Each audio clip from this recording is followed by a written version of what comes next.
seeraa irratti itti gaafatamaa paartii koongiresii federaalistii Oromoo kan idil addunyaa yookaan sochii biyya alaatti taasisu keessa obbo Nageessaa Oddoo Dubbee qabannee kan dhiyaannu ta'a. Egaa ammallee turtiin keessa nu duukaa ta'uun jedha. Dajanee Atilee daawwattoota keenya waa jedhiiti gara sagantaa keenyaatti seenna. Ayyee Dammaqaa galatoomii kabajamtoota daawwattoota keenyatiif dhaggeeffattoota keenya attam jirtu jedha. Anis gama kiyyaani. Egaa Dammaqaa har'a baay'inaanii akkuma kaleessaa irra turre har'as sochii Oromiyaa keessatti adeemsifamaa jiranii qabannee dhiyaanne. Egaa akkuma ati jettee Oromiyaa keessatti iddoo baay'eetti intarneetiin cufamuudhaan kan ka'e sochii Oromiyaa bal'oo keessatti adeemsifamaa jiru hundumaa waliin gahuu hin dandeenye. Garuu amma tokko keessattuu dhiyaa Oromiyaa keessatti hiriira guddaatu adeemsifamaa jira. Gara Finfinnee jalattis Burraayyuu akkasumas immoo gara Harargee Ciruutti dabarsina daawwattoota keenya. Akkasumas egaa Dammaqaa kanatti qopheessite gara Somaaliyaas hin deemna. Inni guddaan garuu jalqaba goonu kanatti harkaa qabdu isa immoo ta'uu ibsite. Ayyee Dajane gaariidha. Har'a egaa kaleessarraa jalqabnee dhimma keessattuu hooggantoota paartii koongiresii federaalistii Oromoo tibbana mana murtiitti dhiyaachuu ilaalchisee kaleessa dhimma obbo Baqqalaafaa fi akkasumas immoo obbo Dajanee Xaafaa, obbo Addisuu Bullaallaa akkasumas obbo Gurmeessaa Ayyaanoo mana murtiitti wayitaa isaan dhiyaatanii qondaaltonni mootummaa naannoo Oromiyaa akka irratti argaman waamichi dhiyaatee waan hin argamiin hafaniif egaa isarratti gabaasa jiruu fi xiinxala jiru daawwattoota keenya biraan geenyeerra. Har'a immoo akkuma beekamu Dr. Mararaa Guddinaa dura taa'an paartii koongiresii federaalistii Oromoo mana murtiitti dhiyaataniiru. Mana murtii sanarratti kanaan dura kan murtaa'ee ture duubatti deebi'uu isaati. Abukaattoon seeraa fi akkasumas immoo itti gaafatamaan damee yookaan koree seeraa paartii koongiresii federaalistii Oromoo obbo Wandimmoo Ibsaa haasofsiiseera gara Finfinneetti bilbilee Dajanee. Mee yaada obbo Wandimmoo Ibsaa nuu kennan edda dhaggeeffannee booda garan booda irrattis dhimma seeraa fi akkasumas immoo gama seeraatiin dhiibbaa paartii kanarra jiru ilaalchisee itti gaafatamaa deeggarsa paartii koongiresii federaalistii Oromoo idil addunyaa obbo Nageessaa Oddoo Dubbee kan dhiyeessinu ta'a. Dajanee mee ammaaf garuma bilbilaan kan haasofsiisee gara obbo Wandimmoo Ibsaatti haa dabarru. Nurraa kennan nurraa keessummeessuu qabdanii kana nu diduu keessanillee dhiibbaa biraan nurratti raawwatee sadaffaa immoo guyyaa lakkaa 18 agarna akkaatitti xalayaan Dr. Mararaan akka Qaallittiidhaan hin qaqqabne kana nu godhaa kan jedhu barreeffadhee galfadhee yeroo san abbaan seeraan irraa fuudhee akka Dr. Kufan xalaa hin ergina naan jedhanii akka ganaan wal kaleessa kanaan wal geennee amma dhaggeessa irratti maal jedhanii nulli mormii keenya dhiyeeffannee Sidiin kun irratti dhiyaachuun kun binnee mormannee sababa sadii caqafnee tokkoffaa sidiin kun ragaa gaafa himannaa abbaan alangaa himannaa dhiyeessisan yoo kan jirre ta'e achi aswaan argatte yoo jedheef akka dhiyeessu sirrii akka hin fakkada. Sidiin kun yoo sanuu dhiyeeffate haa dhiyeeffatu malee garuu tokkoffaa himannaa shororkeessaa waan hin ta'iniif nu qaqqabuu qaba. Lammaffaa immoo gaafa sadaasa 22 sidiin kun haa dhiyaatu hin jenne barreeffama dhiyeeffatee jala murteen naa kennamu jedhe. Isa kana gizee tokko murteen naa kennaa jedhee gizee tokkoof duuba deebi'uu hin qabu. Karaa biraatiin immoo inni sidiin kun yoo murteesse haqaa kennuudhaaf murteessaa ta'e qofa. Kanaan irratti sidiin akkuma abbaan alangaa barbaade ta'uu qabu kan jedhu mormii dhiyeeffanne. Kana irratti gaa abbaan alangaa kaleessa bitaaf ergan mormisiisee akkatti sidiin kun abbaa isinii kennamuu qabamoo sidiin abbaa alangaa kun dhaggeessa irratti dhiyaatee ilaalamuu qabamoo ilaalamuu qabu kan jedhu murtee kennuudhaan akkatti bulchee akka ganamaanuu ol deemne akkuma mana ol deemneen abbaan alangaa gaddatti jalqabee dhimma tokko erga raawwateen booda Dr. Mararaa waamanii kaanee hin dhaabanne. Gabaabumatti gaa sidiin abbaan alangaa dhiyeeffata jedhee isin immoo dhiyaachuun qabu jettan yaada keessanii mormii keessan kufaa goonee abbaa alangaa fudhannee irraa ittiin dhiyaataa kan jedhanii jala murteen itti kennanii achirraa kaasnee nu gaafii gaafannee gaafiin lama tokko sidiin kun bitaa mirga dhiyaatuu jedhanii odoo guyyaan beellamaa 25 sun hin deemne nu haa qaqqabu kan jennu yaada dhiyeeffanne. Abbaan alangaa kanallee hin murme maaliif siidiin kun waan tokko waan ololaan ooluu danda'uuf siidiin kun isaan qaqqabuu qabu kan jedhu mormii kaasee ammallee itti deebisnee anumti yaada kaasee. Siidiin kun kan doktori waltajjii seera qabeessa irratti dubbii seera qabeessa dubbii biyya kana ijaaru olaantummaa seeraa qaban midhaan hundaaf taatu kan jedhu biyya Itoophiyaa keessatti biyya alaa keessatti kan waltajjii seeraa irratti dubbatee seera qabeessa jennee amanna. Isa hojii kamitu nu wallaalchise malee siidii doktor Bu'uura keessatti bakka dheessaatitti wanna seeraan alaa hojjete waan hin ta'iniifi kanaan durallee hin beekamaa siidii alaarra oolee jiru. Fakkeenyaaf akka Oosaafaa Oromoo Isteedii Asooseeshinii fa'a kana kan himannaa keessatti dhaabni godhunda kanaa siidii kana nuu kennaa kan jedhu kaafne. Amma manni murteedhaa isa kana siidii kun doktor Maraaraadhaa qabuu qabu kan jedhu murtee tokko kennuudhaan 23 guyyaa jabireetitti beellamanii siidii ilaaluudhaaf immoo guyyaa 25 waaree booda sa'a 8 irratti siidii ilaalla jedhanii odoo siidii ilaalle dura hojjaa dura siidii yoo ka doktoriin akka qaqqabu adeemni kennamu akkani qaqqabu yoo ka dhoorgatamu filaa akka dhoorgatamu amma achirratti doktor Maraaraan harka baasanii yaada xiqqoo qaba jedhanii ishii jedhanii yaada kennanii yaadni doktor Maraaraan maal jedhanii biyya kana keessatti gara dheerarraa kaasee haga ammaatitti olaantummaan seeraa batalaa keessattuu murteen naqaa argamuu irratti rakkoo jiru hunduu hin beekna. Himatame kana qondaaltonni biyya kana bulchan kan federaalawaatis ta'anii kan naannoodha.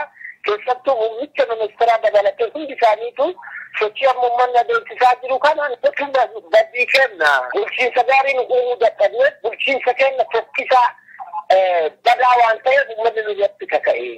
Kanaafuu nama tokko sababa hundoon itti gaafatamummaa nutti fudhata.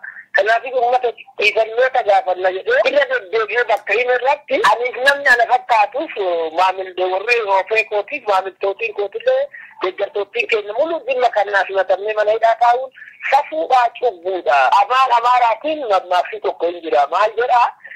Baay'ee dhiqat lammaayyee nikik kan jedhu mammaakanii cittoon abbaa kootii gara haadha kootii akka darbu taasisuudha ta'a. Kun isinan warra asirraa waltajjii dhaddata kanarra keessan kun murteen ammaadha isin kennitan kun garuu ijoollee keessatti dubbisa. Seenaa kanarratti ijoolleen keessan akka hin qaanofne murtee haqa ta'uuf kan nama amansiisu akka kennitan barattaa'eef isin gaafadha jedhee yaada akkanaa kana dabarsanii. Egaa beellama kaan siidiin akka doktoriin hin qaqqabne hojjetanii ganama hin beekna. 25 immoo sidii waaree booda sa'a 8 irraa kaasee akkasuma jalqabna jechuudha. Kanarra akka boodamma gaafatamu. Hayyee egaa obbo Wandimmoo Ibsaa yaada naa kennitaniif hedduu galatoomaa ulfaadhaa yeroo gabaabaan qaba walitti deebina gaa yaada biraati. Isinillee carraa naa laattaniif maqaa doktor Maraaraatiif maqaa maatii isaa akkasumaan deeggartoota isaatiin isin galatoomfadha nagaan naa jira. Hayyee egaa kabajamtoota daawwattoota keenya waan hordofaa jirtan sagantaa keenya oolmaa Oromiyaati.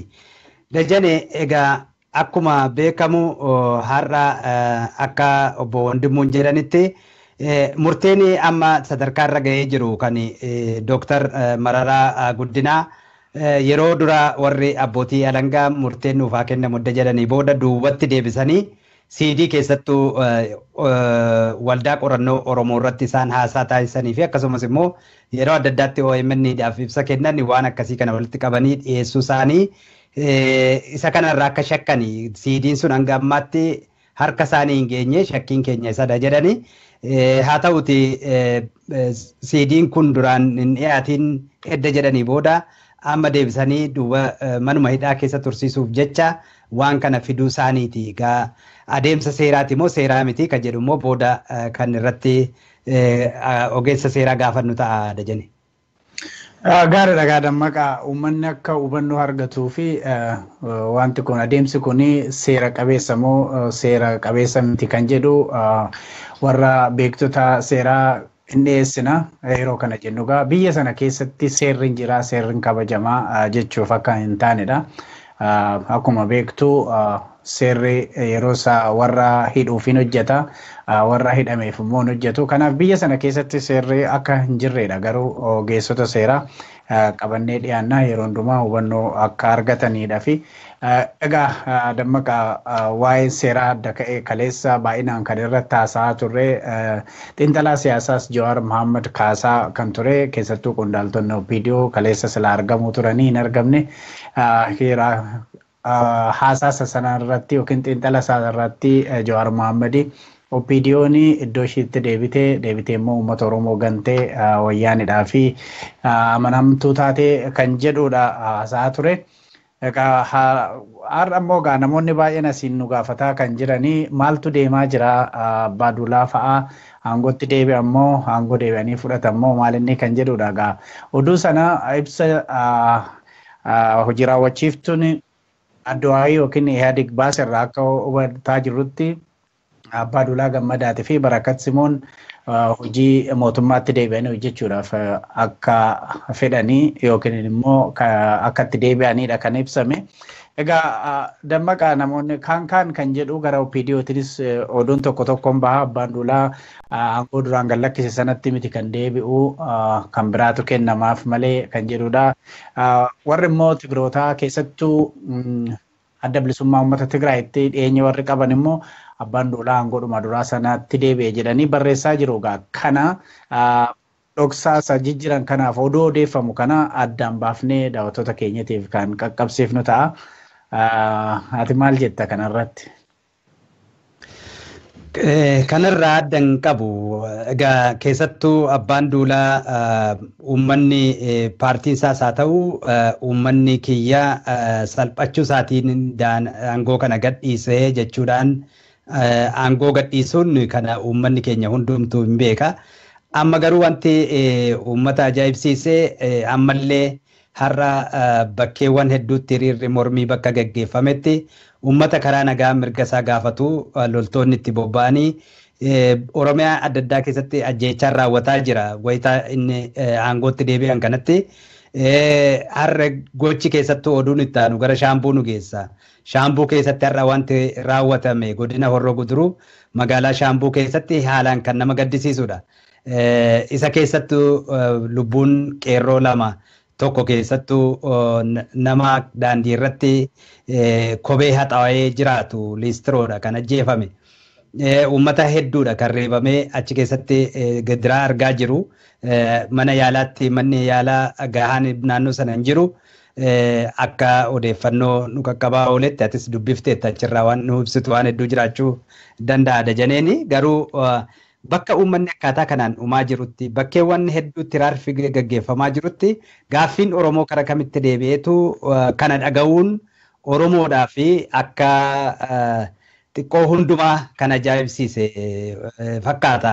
Wayita ilaaltu marsaalee hawaasummaa kanarras wayita ilaaltu egaa waan hundumaaf iyyuu waan ati amma kaafteefis waan hedduu qulqulleeffannee boru iftaan kan daawwattoota keenya biraan geenyu ta'a dajane. Sirriidha dammaqaa keessattuu kan Abbaan Duulaa aangoo gad lakkisuudhaaf sababa godhatee uummanni kiyyaa fi paartiin yookiin OHDD salphataniiru hin salphifamanii hin kabajamne achi keessatti kan jedhudha. Keessattuu gara Baalee deemee Abbaan Duulaa uummanni naannoo sanaa kan itti himaa ture federaalatu nu miidhaa federaalaa nu ajjeesaa kan jedhudha. Namoonni baay'een sirumaa murtii sanaaf kan gahee naannoo sanatti waan dhaga'ee waan hamtuurraa kan ka'e kan jedhudha.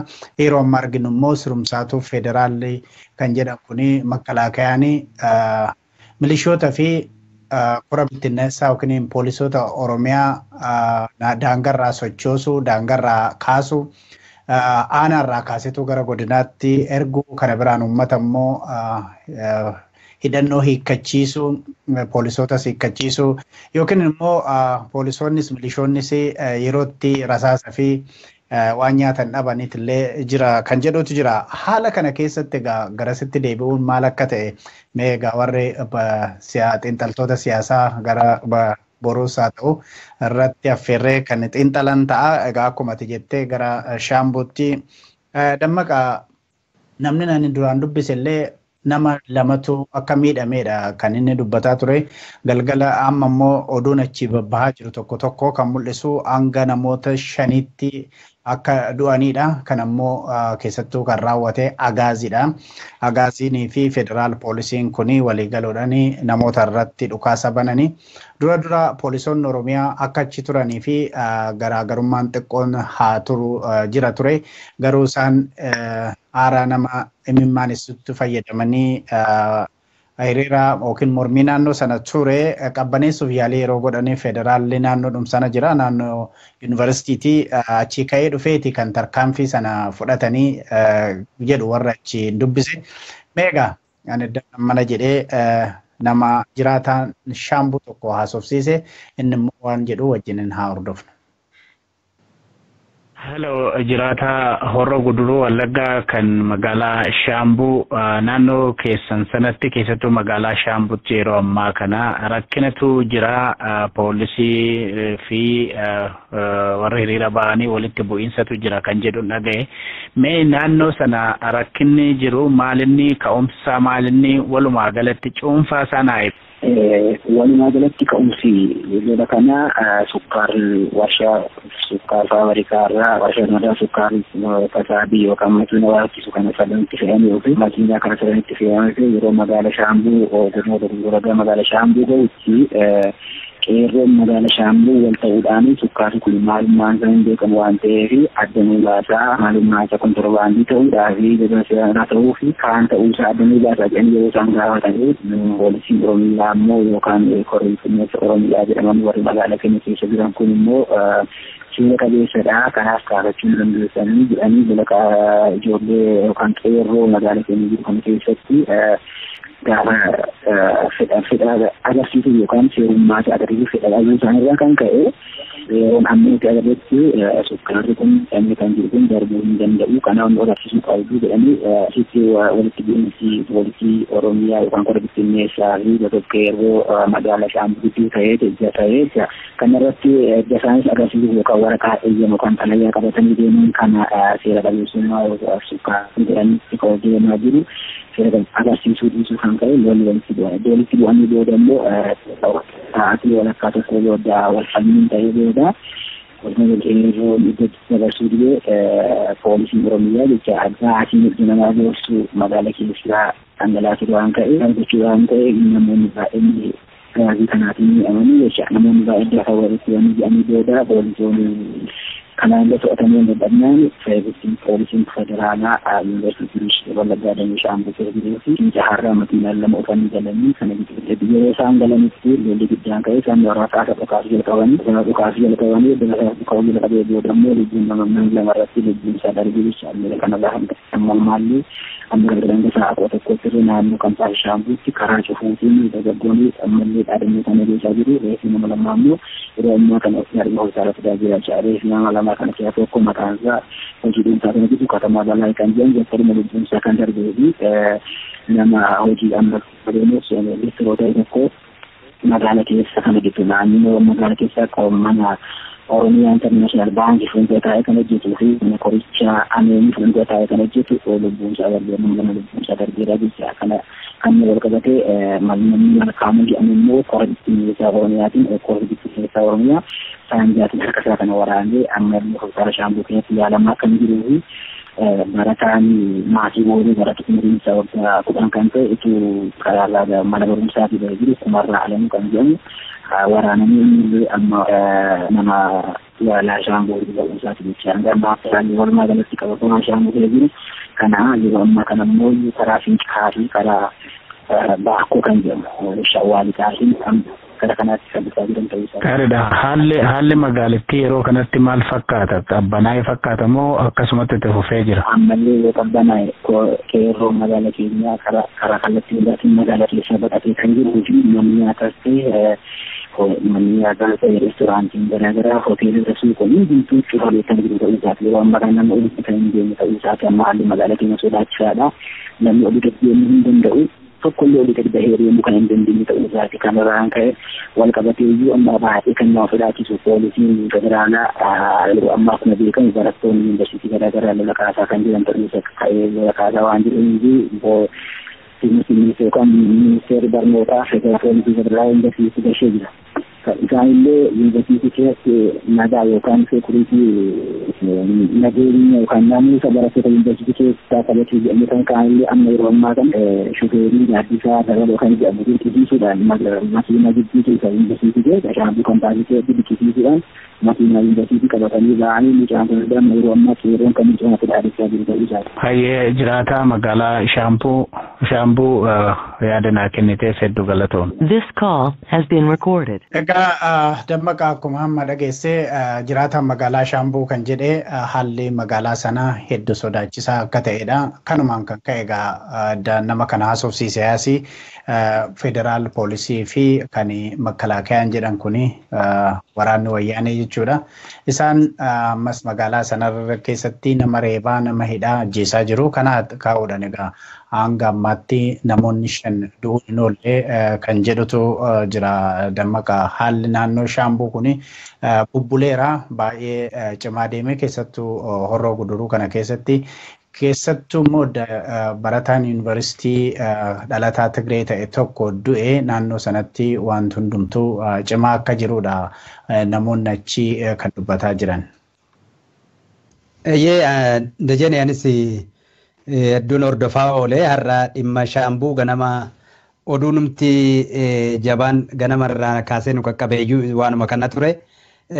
Yeroo adda addaatti ganamarra wayita wanti kun uumamu sababni ka'umsa isaa sukkaara naannoo warshaa Fincaa'aarraa bahee gara Naqamteetti deemaa turedha ka jedhame. Inni sun sukkaarri sun seera qabeessa iyyuu haa ta'u malee adda baafatanii uummanni utuu nun asii rakkataa jirru nu bira darbee deemuu qabu ka jedhu uummanni ka gaafate.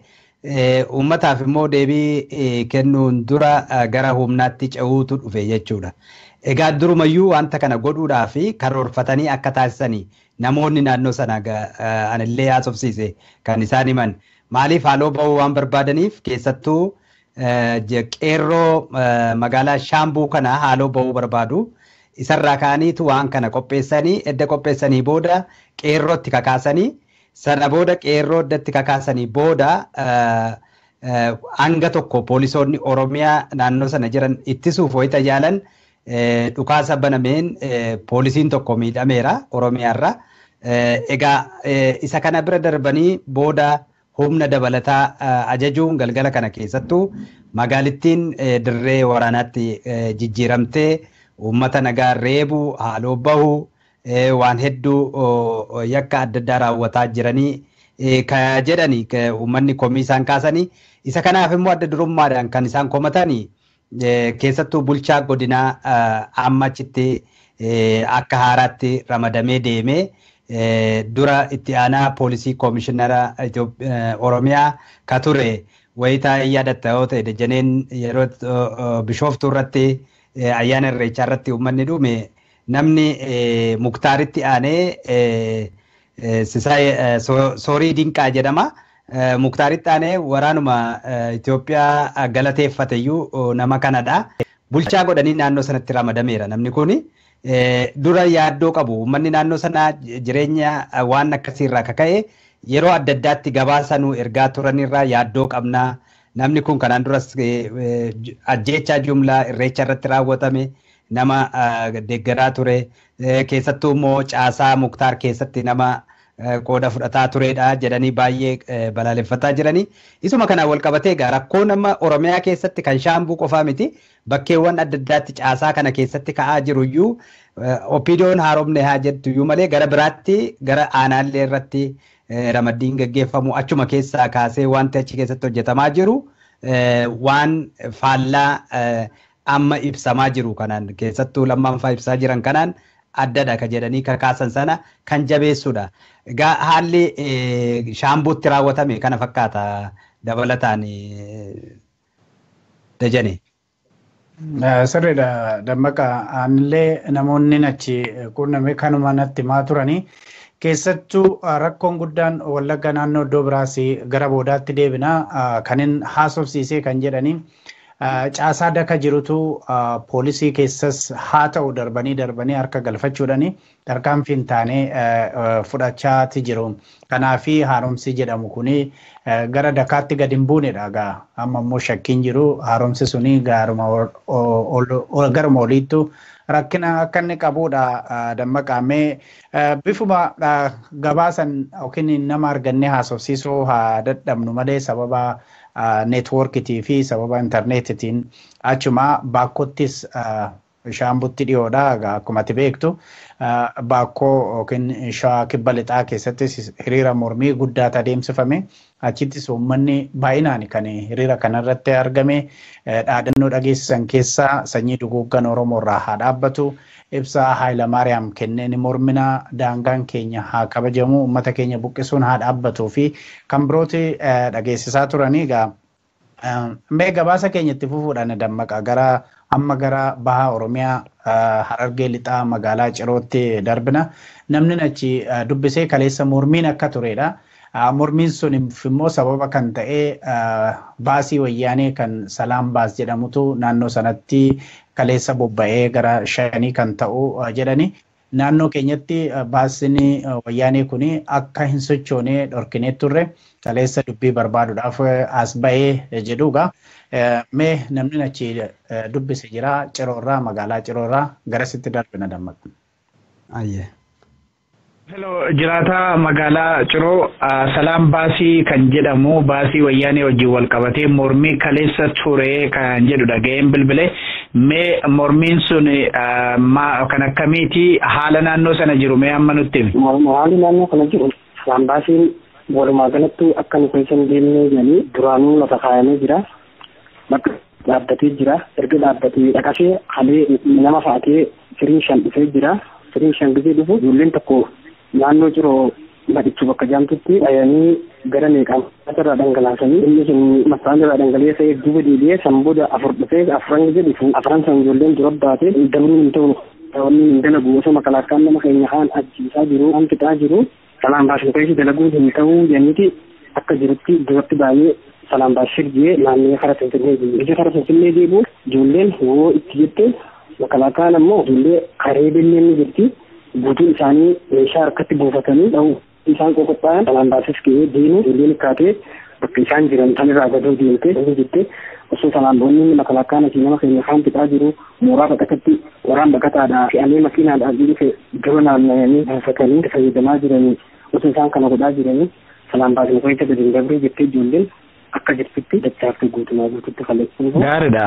Galallee nu keessa dalaguu boruu dabartee akka nu keessa galallee jirraa galallee Salaam Baas nu keessa dalaguu yaanii jira. Maaliif Salaam Baasiin akka naannoo keessatti hin dalagne dhorkitan maaliif hin barbaanne mee? Waan hin barbaanneef Salaam Baasiin waan qabeenya wayyaanee ta'eef wayyaaneen waan uummata keenya fichisiisaa jirtu daangarraa'eef bijuu poolisii dawoo godhattee waan uummata keenya fixaa jirtu magaalaa keessatti waan fixaa jirtu Salaam Baas lokeeshin dalaguu galallee alaabaa dhorkan. Baasonni biraa dalagaa jiru? Odaa Baasii fi Gadaa Baas kalee firii lama osoo dabree jira. Baasii kam jette? Odaa Baasii fi Gadaa Baas dabree jira kalee Salaam Baas lokeeshin dalaguu jedhanii akka jiru dachaadha. Hayyee Odaa Baasinii fi Gadaa Baasin darbaa jiru kan isin mormitanii kan Salaam Baas kan wayyaaniti jechuudha. Salaam Baasii fi Goldaan Baasii fi Itoo Baas Iskaayi Baas kan jechuun akka jiru dachaadha. Jiraataa magaalaa Ciroo yaada naa kenniteef hedduu galatooma. Egaa dammaqa akkuma amma dhageenye isaan kan jedhanii Salaam Baasiis haa ta'u bifa jijjiirratee Golden Baas kan jedhamu akkasumas Iskaayi Baas kan jedhaman kuni kan wayyaanitti naannoo keenyatti socho'uun irra hin jiraatu. Keessattuu makalaakaa yookiin waraanni wayyaanee yeroo uummata keenya fixaa jiru kanatti baasiiwwan kuni as keessa socho'uun irra hin jiraatu kan jedhudha. Isaan akka jiraatan kun jedhetti yeroo dheeraadhaaf addaan kutanii turan naannoo sanatti socho'uudha. Amma gaa sababa keessattuu ayyaanni qullubbii itti kabajamu jira. Kanaan sababa godhachuudhaan uummata walitti buusuu akkasumas immoo amantii walitti buusuudhaaf yaaliin godhamuudhaaf jiru akka jirudha kan jiraattonni naannoo sanaa dubbatanii. Gama biraatiin immoo Odaa Baasinii fi Gadaa Baas kan jedhamanii nagaadhanii socho'aa akka jiranidha kan Harargee Ciroorraa nu ga'e dammaqa. Ayyee Dajane egaa ammas gara gabaasuma mormiidha ka bakka hundaattuu Oromiyaa keessatti kan gaggeeffamaa oole. Bakkeewwan neetwoorkiin nu seene akkuma jalqaba ibsite qaqqabnee argatuudhaaf namoota haasofsiisuu dandeenyeerra. Bakka har'a nuti hin qaqqabiin keessaa tokko mormiin itti gaggeeffamaa oolee fi miidhaan barattootarra gahuusaa gabaafamaa akka oole Yuunivarsiitii Bulee Horaati. Yuunivarsiitii Bulee Horaa keessatti gaaffii barattoonni kaasaniif keessattuu loltoonni agaazii mooraa yuunivarsiitii sana seenanii barattoota reebuu hidhuu bakka adda addaatti ukkaamsanii fuudhanii deemu. Isa keessaa barattoonni maatiin bakka garaagaraa irratti argaman har'a nuquunnamaa akka oolanis ni jiranii. Isaan kun keessattuu yaaddoo guddaadha naannoo sana keessatti kan ta'ee jiru. Barattoonni miidhamanii yaala hin argatiin fa'itu jira. Isa qofaa miti har'a odeeffannoon qaqqabee gara Arbaa Mincittis rakkoo achitti barattoota Oromoorra gahaa akka jiruu fi barattoonni Oromoo lama keessattuu akka waraanaman kan gabaasni dhufaa jiru. Achiis akkasuma kana argatuu hin dandeenye. Egaa akkuma waliigalaatti barattoonni Oromoo bakkuma jiranitti miidhaan isarra gahaa jira.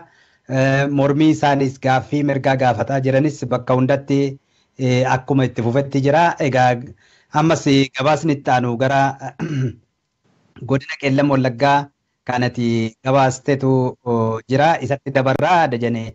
Egaa achirrattis akkuma argine hiriira kana hambisuudhaaf yaaliin hedduu akka godhamaa ture. Keessattuu hiriirri sun karaa nagaa fi uummata hedduu hirmaachisuusaa akka addaatti suuraalee fi qaqqaban irraa hubachuu dandeenyeerra. Egaa isarratti situ qopheesse waan ta'eef waan jettu irratti dhahiiti sagalee irraa argatte daawwattoota keenyaaf dhiyeessite. Gaariidha Dammaqaa garasitti otoo hin darbin yuunivarsiitiiwwan adda addaa keessaa gabaasni adda addaa dhufaatuma jira. Akkuma ati jette sababa neetwoorkitiif gabaasa guddaa waliigalaa argachuu hin dandeenye. Akkuma amma kaaftee Arbaa Minci keessa haala jiru gara boodatti gaazexeessitoonni keenya warri Kaayiroo jiranii kan irratti qophaa'antu jira. Oduu sana keessatti ni dhiyeessu. Sodaa nageenyaa akka qaban ammallee barattoonni achi jiran ni dubbatu. Akka barnoota sodaa nageenyatiin kan ka'e barnoota isaanii itti fufuu akka hin dandeenye illee kan dubbatanidha. Gama biraatiin yuunivarsiitii Madda Walaabuu keessatti illee kan si ajaa'ibu konkolaataa barsiisonnii fi hojjettoonni itti fayyadamanii waraana wayyaaniitiif waan kennameefi hojjettoonni kun hojii isaanii hojjechuu akka hin dandeenye wanta achi keessaa mul'atu jira. Poolisiin federaalaa ammallee yuunivarsiitii keessa qubatee waan jiruu fi barattoonni rakkina keessa akka jiranii sodaa keessa akka jiranidha. Bulee Horaa akkuma ati jette yoo xiqqaate barattoota hedduu agaaziin hidhee akka jirudha. Maqaan isaanii kan nu ga'e keessaa kan akka Ahmad Badhaasoo, Henook fi Gammachiisiif kan jedhamanidha. Egaa isaan keessaa Ahmad kan jedhamu gara boodaa haa hiikamu malee barattoonni hedduu hidhamaa akka jiranidha.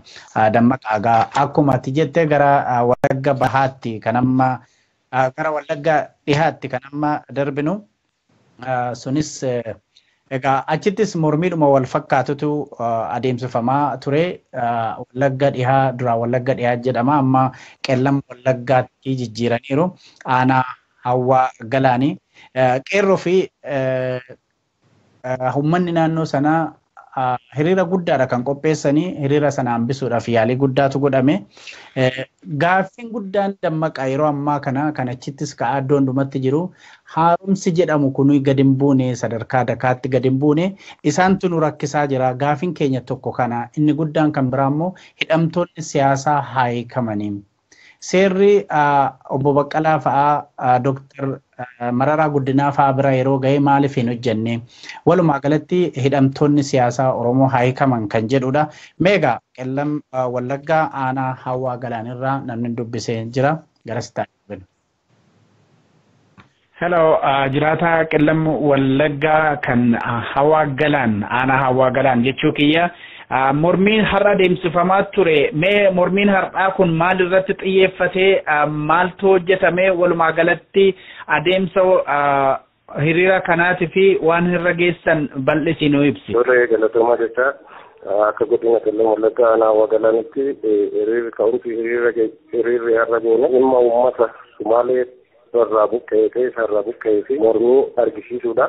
Akkasuma dhimma haaromsa gaggeessitoota sadarkaa aanaarra jiran dhimma akka Oromiyaatti jiru hin haarofne sanaan wal qabsiisnee mormii keenya addunyaatti ta'e naannoo mootummaa naannootti akka beeksifnuuf dirqamnee kaanee jira jechuudha. Bifa qindaa'aa ta'een hojjetaa mootummaa uummata magaalichaa daldalaa utuu hin jedhin qotee bulaa utuu hin jedhin akkasumas gaggeessaan illee akkatti hirmaatu bifa qindaa'aa ta'een har'a guyyaa irraa sagalee keenya addunyaa dabarfannee irra karaa bilisa ta'eef karaa nagaa utuma dhiibbaan jiruyyuu uummanni cabsee yaa'e utuma mormiin jiruyyuu sagalee isaa dhageessifatee galee jira bifa nagaa ta'een hojjeta.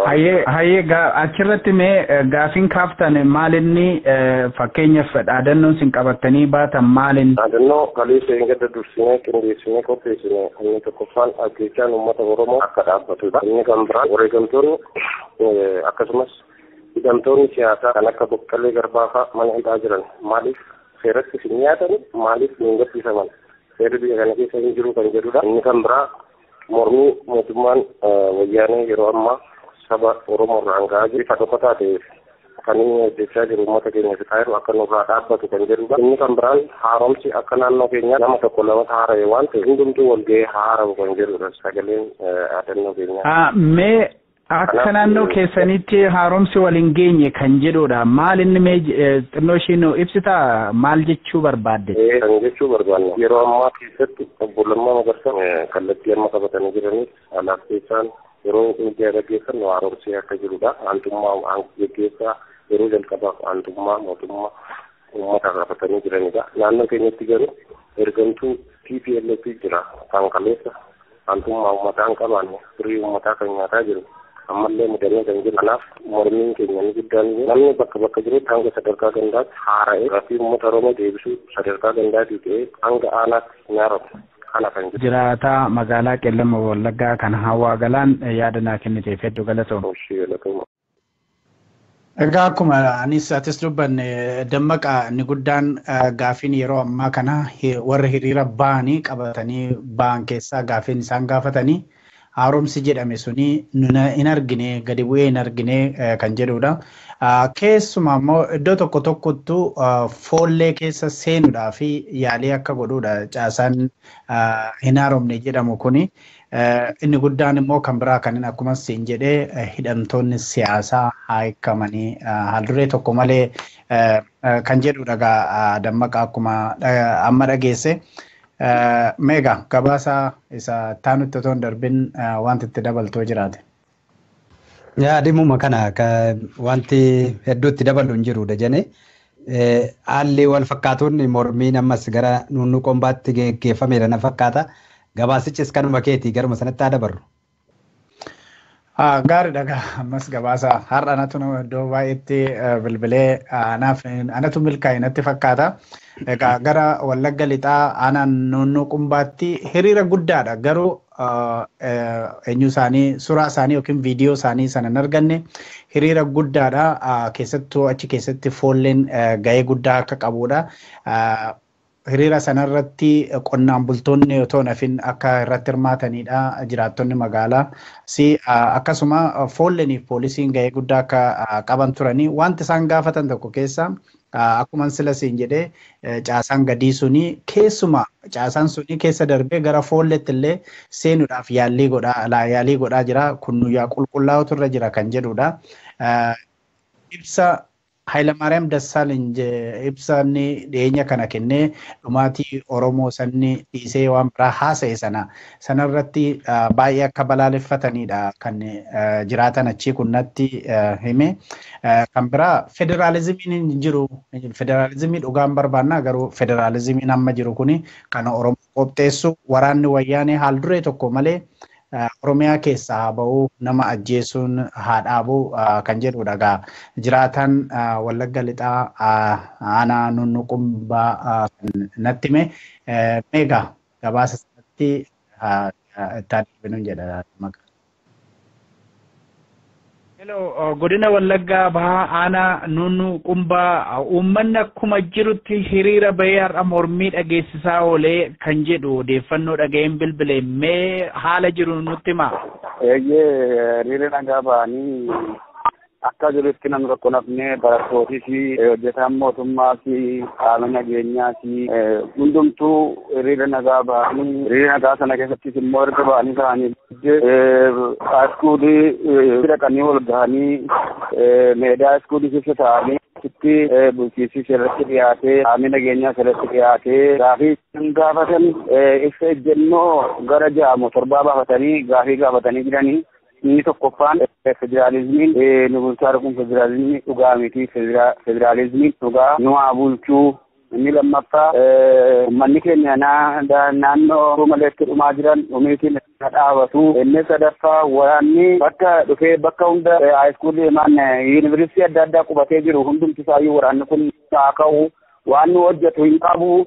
Foollee fi nageenya poolisii Oromiyaatii waliin nageenya kenneen nuu hin bullaa. Karaa gara biraatiin muummichi ministeera manni Oromoo naannoo 100 lakkaa'amu qeerraa buqqa'ee inni kaan 100 kan lakkaa'amu kan du'e 100 kan lakkaa'amu qeensaa immoo kan gubatee badee sana otoo hin dubbatin nama 32 sumilee dhaabee jedhee kan inni jechuun dabarse sun baay'ee nama dhukkubsee mormine irraa waan jedhamuun wal qabatee hedduu gaafii guddaa dhiyeessaa turanii karaa gara biraatiin fi paartii siyaasaa hidhamanii jiran akka Baqqalee Garbaa, Dr. Mararaa Guddinaa kanneen kana fakkaatan akka gadhiifaman gidiraan uummata keenya irra jiru irraa akka dhaabatu isa jedhamuudhaan hedduu gaafii hedduu dhiyeessanii turanii ani yoon irraa hunda hubachuu dadhabeeyyuu irra guddaan kan xiyyeeffatan kanaadha jechuudha. Gaaffii keessan kanaaf qaamni argamee deebisuudhaaf yaalii godhe yookiin gaaffii kana iddoo biraatti dabarsuudhaaf waadaa galee jira. Bulchiisni fi akkasumas qaamni nageenyaa asirratti argamanii dhaqanii amma dandeettii ammas waan isaan gaafatan keessaa haaromsi gubbaarraa ka'e kun aanaatti gadi dhufee haaromsu aanaan haaromsi raara'uu jalqabe kun aanaa hin geenye aanaan keenya haaromsa hin qabu waan jedhamus kaasaniiru kana akkasii kana isinii deebisna jedhanii deebii isinii goonaa jedhanii kan kana olii immoo qaama olaanu gaafanneetu deebii isinii kenninaa jedhanii iddoo irratti argamanii turan. Haalli hiriira sanaa nagaadhaan xumurame jette nagaadhaan akka xumuramu shoora guddaa kan taphate eenyu jetta mee natti himi sana. Nagaadhaan akka xumuramu shoora guddaa foollee jiranii manneen keenya hundinuuyyuu uummata hedduutu duukaa bahee egaa irra guddaa shoora guddaa taphate hedduutu jira foolleedha ciminaan qaamni nageenyaa akka nageenyi karaa nageenyaatiin xumuramu poolisii jiranu foollee wajjin shoora guddaa taphatanii rakkoon tokko tun argamin hiriirri kun raawwatamee jira. Garuu gaafii sana keessatti immoo hedduu namni gaafatee jira. Foollee kana keessa immoo kan dur qaama kanaan dura yookiis biyyicha bulchaa ture warra uummata kana rakkisaa ture wajjin hedduu kan guraa ture waan jiruuf innillee haaromsii keessa gad dhufee akka sirreessu foolleen qulqullina qabani nageenya qabani akka jijjiiramanii uummata qaama nageenyaa wajjin hojjetan waan jiran kaasanii jiranii. Hayyee gaariidha hedduu gaariidha yaada nu kennitee fi atis hedduu galatoomii jiraataa godina Wallaggaa Bahaa kan aanaa Nunnuu Qumbaa. Egaa kabajamtoota daawwattoota keenyaa gara jalqabaatti Wallaggaa lixaan jedhee sanaaf na of kalchaan jedha. Aanaan Nunnuu Qumbaa kan argamtu Wallaggaa Bahaa keessatti nu of kalchaan jedha.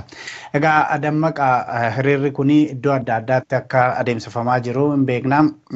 Sababa adda addaatiin iddoo biraa qaqqabuu dadhabnellee mormiin hiriiraa kun inni guddaadha. Finfinnee qarqaruma Finfinneetti Burraayyuutti har'a adeemsifameera. Gara biraatiin immoo amma gara keessatiin Arsii lixaa keessaa yaadni dhufe tokko dammaqa aanaa Dodolaati. Warri kaabineen magaalaa uummataaf uummata walitti buusu sababa biraatiif saba biraa walitti buusu akkasumas uummata keenya jidduutti garaagarummaa uumuudhaa fi yaalii godhu kanaaf akkuma isin jettanii haaromsi jedhamte suni gadi hin buune kan jedhu gara keessatiin kan amma na dhaqqabe. Egaa ittaanee gara Somaaliyaatti nu geessitan natti fakkaata. Iyyee Dajane egaa amma Oromiyaa irraa baanee biyya Somaaliyaa waraanaan hanga ammaattiyyuu tasgabbii biyya hin qabne waraanaan bututaa jirtu Somaaliyaa Moqaadishoo qarqara magaalaa Moqaadishoo uummata keenya qubatanii jiran egaa roorroo fi gidiraan baroota dheeraa dura keessattuu bara lola mormii jeneraal Waaqoo guutuu fa'aa taasisaa turan qabsoo mirga abbaa biyyummaa taasisaa turan sana keessa warra bahan dabalatee warra sana booda dhaqanii egaa waggoota 27 darban keessa Oromiyaa bahaa dhihaa kibba bahaati hedduun sababa gaaffii mirga abbaa biyyummaa kanaan roorroo irra gahaa jiru jedha miliquudhaaf jedhanii gara biyya Somaaliyaatti baqatanii achitti bakka warri duraa qubatanii jiran sanatti dhaqanii dabalamanii amma kumaantamaan waan nama ajaa'ibu kumaantamaan achi kan jiranii manguddoon achirraa haasofsiise tokko akkana himanitti egaa lakkoofsi isaanii gara 2,000 oliiti Oromoon naannoo sana jiran. Naannoo sana keessatti egaa magaalaa Moqaadishoo irraa kiiloomeetira 12 kan fagaattu miti bakki isaan jiranii. Egaa bakka sana keessatti baadiyyaa keessatti bakka sanatti qubatanii haalli isaan waraanaan marfamanii jiran waajirri dhimma baqattootaa dhimma isaanii hordofu hin jiru. Biyyi sun seera iyyuu hin qabdu mootummaa yuureef dhaabbatuudhaaf tattaafataa jirti. Karaa biraa dhaabbileen mirga namoomaa isaan qaqqabee balaa isaan jiran kana keessaa isaan baasu akka hin jirree fi akkuma waliigalaatti rakkoo miidhaa guddaa keessa akka jirani kan nama iyyataa jirani. Isa kanaaf gama kamitti socho'anii gara biyyoota ollaatti bakka waajirri dhimma baqattootaa kan mootummoota gamtoomaniitti baqatuudhaaf karaan qabanii daandiin hundumtuu waraanaa. Karaa biraa immoo gara biyya isaaniitti deebi'uuf ibsu immoo irra caalaan isaanii rakkoo guddaa akkuma roorroo ammatti irra gahee biyya irraa bahanii biyyoota ollaa keessatti Yamanitti haa ta'u eessatti haa ta'u Oromoon hedduun wareegamaa ajjeefamaa jira. Isa kana carraa kana wabii gara biyyaatti deebines immoo wayyaaneen akka isaan hin dhiifne waan beekaniif karaa biraa immoo wayyaaneen nu dhaqxee gama waraana ishiitiin achittuu doorsisa guddaa akka irraan gahaa jirtu. Waa hedduudha kan isaan ibsani. Egaa sagaleen achirraa manguddoon haasofsiise jira. Nageenya isaaniitiif ammas maqaa isaanii kaasuu hin barbaachisu. Egaa waa hundumaaf iyyuu jiraata baqataa Oromoo biyya Somaaliyaa qarqara magaalaa Moqaadishoo qubatanii jiran kumaatama achi jiran keessaa manguddoon amma yaadanaa kennan kana Farahaan dhageessisaa Dajane. Ayyee mee bakka kamitti argamtu biyya Somaaliyaa keessa naannoo Moqaadishoo akka ta'e beekamaadha. Mee rakkoon achitti isinirra gahaa jiru maal fakkaata? Yoom achi qubattanii namoota hagamtu achi jira? Mee walumatti qabaatiin haa ibsaa. Doole gaariitiin qajeelfattu gaarii kanaan yoo ibsu naannoo magaalaa Moqaadishoo lafa baadiyyaa keessa qubanna bakka jedhamtu Kappeellaa kiiloomeetira 11 haga 12 irratti qubanna Moqaadishoo irraa fageenyi fi agasii baadiyyaa keessa jirra. Yeroo dabrillee waan kana ammoo na gaafatanii mutu waan turtaniitiin hin jirtaniiti kanama amma gaariiti haala amma yookaan ammoo deemu biyya kana keessatti fi uummata keenya lamaan jidduutti illee gaarii deemu irratti rakkoon guddatu jira akkuma beekamutti rakkoo kana gaariitiin nani waa hedduuf sodaa qabaa wanni addaan babbaaseetiin ammoo himuun nan dandeessisiiseef maaliif yoo jedhame rakkoon kun booda ammoo rakkoo biraatu dhala kan jedhu waan beeku yookaan waan hubatu jecha kan rakkoo kennaa keessatti gaddeebi'eetiin dhiibbaalee adda addaa kan jiruu fi yookaan ammootu naannoo kana warroonni yookaan ammootu biyyattii irraa baane illee akka gaariitti waan jiranii fi sekuriitiin isaanii illee akka gaariitti waan ammoo babal'atee jiruuf kanaaf ammootu yeroo amma miidiyaa irratti dabarfamus baay'ee waan ulfaatuuf kenna rakkoo yookaan ammoo sodaa adda addaa kan isinii beektan ka amma kana jedheetiin ammoo fixuullee hin dandeenye kanarraa kan ka'e dhiibbaan ni jira dhiibbaa jiru irratti bakka qubsumaa dhabuun kanaafuu ammootu uummanni keenya jiruu fi jireenya inni ilmi namaa qabaatu dhabuun qubsuma dhabuun dabreetiin dhuma namnummaan baalubbuu qabaanii bu'aa bakka itti waa awwaallu dhabuun fakkeenyaaf gaayitiin kanniin biddeen jiru kana fa'aa fakkaataatiin kunin sun ammootu wanni jiru kan awwaaluu alatti awwaaluu dadhabnee mana keessatti awwaallutu jira yoon jedhe dhugatti beektaa waan nama gaddisiisuu fi waan ammootu har'a namni namarraa ala jiru wanni kun dhugaadha jedhee nama shakkisiisu tokko fa'aa jira beektanii kanaaf ammoo rakkoolee akkanaatti jira. Yoo machi qubattani mee rakkoo sirriitti gadi baaftanii nuu himuu akka sodaa qabdan hubannee jirra. Yoo machi qubattanii namoota hagamtu ta'a maaltu ta'aa jira baay'inni keessan hagam qubattanii biyya sana jiraattanii meesa kanarraa nu ibsa. Kun beektaati amma yoo ani keessa gadseenee waan kana addaan si babal'iteetiin jedhe baay'iteetiin ulfaataa yeroo beektee durilaa jalqabee haga har'aatitti uummanni Oromoo biyyarraa yoo baqatu hedduun seenaa dabri yeroo ammootu dhaabbotiin adda addaa akkasumatti as jiraachaa turteetti uummanni akkasumatti wanni gara garaa akkasumatti seenaa fiduun ka durii ta'ee ka gidduu kana keessa ta'ee ka ammaa ta'ee uummanni akkasitti jira ka dur gaafa Mahammad Ziyaad barree jira achillee dhaabbotii garaagaraa ka seenetu jira achillee akkuma fideessu iddoo keessa jiru uummanni gaa'eetiin ka dadhabate bakka ta'ee seenuun ni jira. Kanarraa kan ta'e jedhee jiruu fi jireenya ka ammootu mootummaa kanatti dhaqanii gaafatu mootummaa kana mootummaan yookaan daangaa walii qubatu ammatti wal ta'umsa gaariiti yookaan ammootu hidhama hawwaasa sadarkaa walii galchaniitti jira. Ammootu uummanni keenya silaa jireenya ilmi namaa jiraatuu fi qubsuma ilmi namaa qubatuu fi seera baqataa tokko guutumaan guututti hin qabuu jechuudha. Seera baqataa tokko jiru hin awwaala bakka itti awwaalamnu qabnu. Baay'inni keessan meeqa taatu? Baay'inni keessan meeqa taatu? Kumaatamaan kan lakkaawwamu baay'inni keenya kumaatama akkasiin lakkaawwamaa. Uummanni keenya bakka cufan gajjigeetiin amma fa'a keessatti lakkoofsa isaa gata sadarkaa wallaalluu keessa jirraa jechi duraanii gaa'eetii beektaati bakka tokko mooraa tokko kaambii tokkoon qubataa ture gara 809 ture. Amma naannawa yookaan cufatti bakka cufaan gajjigeetiin gaa'eetii magaalaa kana keessa bakka qubatu dhabuun akkasumatti ammootu dabreetiin beekteetiin amma lakkoofsummaan isaatu lakkoofsa guddaadha. Kana keessa ammootu namni isa tooratu hin jiru biyyi tunillee biyya qulqullattuu hiikamtuu ilmi namaa toorachuu danda'uu ka barbaadaniitiin hin jedhan qabanii yoo arganiitiin hin jedhan boolla jalatti hidhanii kan fedhaniitiin akka fedhan godhuu danda'amaa. Rakkoo biyya keessa ammootu bu'aa jirtuutiin beektanii isinirraan beekuu kanarraa kan ka'eetiin jedhe lakkoofsi kennallee waan waajirri dhimma baqattootaa hin jiru naannoo sanatti kan isin gargaaru. Hin fudhanne mootummaa sanatti hin qeeballee jechuu baali sababni isaallee sababa amma wal ta'umsa yookaan jara lamaan jidduu jiru waan ta'eef hin qeebaltullee quballeen hin qabdu.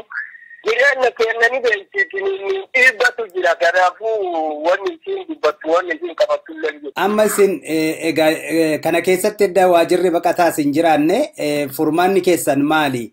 Egaa baroota dheeraa dura gabiyyaa baatanii naannoo keessatti deebi'uudhaaf fedhii qabdumoo gargaarsa barbaaddumoo maalidha fedhiin keessan ree amma? Fedhii keenya amma beektaati namni yoo waan godhu wallaali akkam feene dalaga akka fedhi yoo dhabe akkam feene dalaga duraanii Oromoon odoma guyyaa tokko fedhii isaa hin argatin as gahe. Ammallee nuti fedhiin keenya yookaan ammootu ima beektanii fedhii keenya ammootu har'a Itoophiyaatti galla yoo jennu Itoophiyaa kama amma jiru kana ja'a amma ati na dubbistu kana waan keessa jiru kama ati hubattuu ka ammootu argaatiin hin jirtu ka dabartaa irraa jiru. Kanarraa kan ka'eetiin hin jedhe nuti barana murtii fudhanneetiin yoo dhugaatitti himeetiin hin jedhe warra damee gargaarsa yookaan UNHCR akka biyyatti nu deebistu bajannu gaafachaatiin hin turre waa'ee barbaadaa turre dhugaa yoo sitti hime. Kanarraa namni hedduun iyyeetiin maaliin tumtanii yoo achitti deebitanii jettanii qaqqabamtanii tumtan qormaata maalii waan akka kanarraa yookaan ammootu alamarraa deemu ka ammootu maqaa qortiidhaan qootii qeebalii fudhatu tokko yoo jiraateetiin hin jedhe biyya kanarraa baqataa tokko yoo fudhateetiin hin jedhe biyya kanarraa biyya filaatiin qabduu yookaan ammootu doonaa mootummaa tokko jirutti ni jijjiiruu danda'aa ka jennuutii fi yookaan ammootu yoo danda'ame as keessatti illee nageenyi keenya halma tokko faganuuti as irraa nu fuudhu yoo bakki itti nu fuudhan jira kan jennu kana ammootu hin qabnaa. Ayyee egaa dhaamsa keessanii fi haala keessa jirtan egaa qaama ilaallatu hundumaaf hin dabarsinaa sagalee keessanii egaa kanuma jechuu dandeenya yaadanaa kennitaniif hedduu galatooma. Galatooma. Hayyee kabajamtoota daawwattoota keenya egaa sagaleen dhagaa jirtan kun baqattoota Oromoo 2,000 hanga 3,000 ta'u jedhamee tilmaamamuu fi wayita ammaa biyya Somaaliyaa naannoo magaalaa Moqaadishoo baadiyyaa keessa qubatanii rakkoo guddaa keessatti argamanidha. Kanaaf immoo egaa qaamni ilaallatu gama kamiiniyyuu akka gargaarsa isaaniif godhu sana ta'uu baannaan lubbuun isaaniillee balaa keessa akka jiru maaliif Soomaaliyaan akkuma beekamu waraana keessa biyya jirtudha. Karaa adda addaatiin immoo dhiibbaan mootummaa wayyaanee akka barbaadetti keessa seenee karaa loltoota isaatiin yeroo adda addaa ukkaamsuu fi miidhaa garaagaraa irraan gahaa akka jiru kan isaan ibsataa jirani. Kanaaf egaa qaamni jiru akka gargaarsa godhuu fi kan isaan iyyatanii dajanee kanuma yaadni isaanii. Gaariidha Dammaqaa. Egaa Moqaadishoo gara Moqaadishootti achi siqee malee duraanis baay'inaan Somaaliilaand, Puntland, Jibuutii keessa kan jiranii Oromoon naannoo gaanfa Afrikaa kana keessa jiranii yeroo ammaa kana rakkoo guddaa keessa akka jiranidha kan ibsanii. Keessumaa yeroo ammaa kana Jibuutii keessa warri jiran yeroo yerootti nu dubbisu haalli keessa jirru hamaadha jedhu. Somaaliilaand, Hargeysaa keessa akkasumas Puntland keessa kan jiranidha. Egaa qaamni dhimmi isaa ilaalu gama hundumaan Oromoota biyya alagaa keessa ta'anii gara itti deemnu wallaallee gara fuulduraatti yoo deemne bishaantu nu nyaataa duubatti yoo deebine immoo diina kan akka Abdii Illeetii fi liyyuu poolisiitu jira, waraana wayyaanee jira, fala nu barbaada jedhanii yeroo yerootti gaaffii kaasattu jira. Egaa qaamni dhimmi isaa ilaalu hundumtuu kanarratti akka hojjetu abdii qabnaa gaa Dammaqaa. Kana booda gabaasa yookiin immoo oduu gaazexeessonni keenya Kaayiroo jiranitti darbina isaan kan qindeessantu jira. Sana dura Dammaqaa sila akkuma kaleessa sar'as baay'inaan dubbannu waraanni wayyaanii Oromiyaa waan dhuunfachuudhaaf jiru fakkaata. Sanaaf waan deemaa jiru fakkaata. Kaleessa Mi'eessoo keessatti magaalaa Asabootitti Mi'eessoo walumaa galatti aanaa Mi'eessoo keessa nuti kora bittinneessaa malee makkalaakayaan barbaannu jedhee uummanni murteeffate garuu har'aa kora bittinneessaa isheedhuma haftee akka achi keessaa baasanidha. Gara Booranaatinis bifuma wal fakkaatuni naannoo Moyyaaleetti naannoo manni Moyyaalee liyyuu poolisii ofirraa dhiiga isaatiin kabajsiifatee amma ammaatti qabatee jiru. Wayyaaniin karaa liyyuu poolisii otoo hin taane karaa waraana isheetiin waraana achi qubsiisuudhaan milishaadhaa fi poolisiin Oromiyaa kan naannoo sana gallakkisee bahu gochaa jiru. Sana keessatti akka warri Booranaa Moyyaalee jedhanitti qondaaltonni OPDO akkuma jennee sadarkaa dakaa jiran tokko harka keessaa akka qabanidha. Kanaaf warri aanaa Moyyaalee shakkii guddaa keessa akka jiranidha. Gara biraatiin qondaaltonni Arsii aanaa Gunaa kaleessa wajjin gabaasne Dammaqaa. Tiishartii deeggarsa lammiidhaaf jedhu keessattuu qondaaltonni poolisii tokko naannoo sanatti